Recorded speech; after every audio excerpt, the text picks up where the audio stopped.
Okay, listener question. Micah asks, I would love to hear what the guys think about tDCS and tACS. Also dive into SMR, one of my favorite protocols to run. Very versatile. I know it's been talked about in the past as well. Micah, thanks for being a listener and also a supporter. Guys, what is tDCS and tACS? I think that Laura's muted, but I think she gave the answer. You can go ahead. You're unmuted. It's something to do with brain stimulation, but I'll let you elaborate.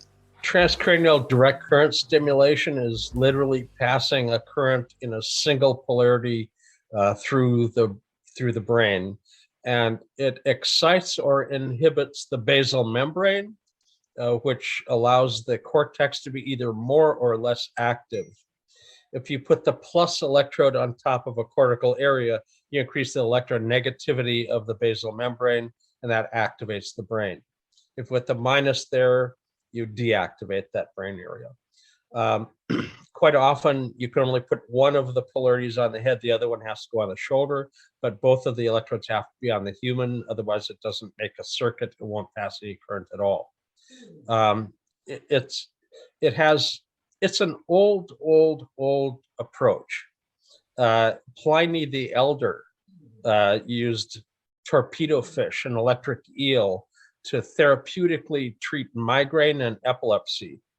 And if Claudius Galen quotes Pliny the Elder having done it, you know it's old. This goes back to Mount Vesuvius blowing up in that era. So this isn't a new technique. We're a much fancier now. We don't put a lungfish on your head and have the electric eel zap you. We use slimy electrodes instead of a slimy eel. But it's not a lot more accurate than it used to be. You're passing a gross current through the cortex. It's hard to direct the current. It doesn't always just happen underneath where you have the electrode.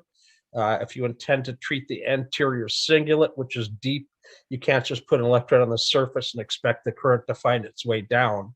You end up having to have a higher density array to kind of guide those currents.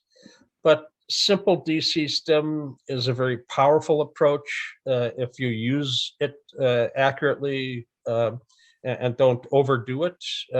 It has very good results.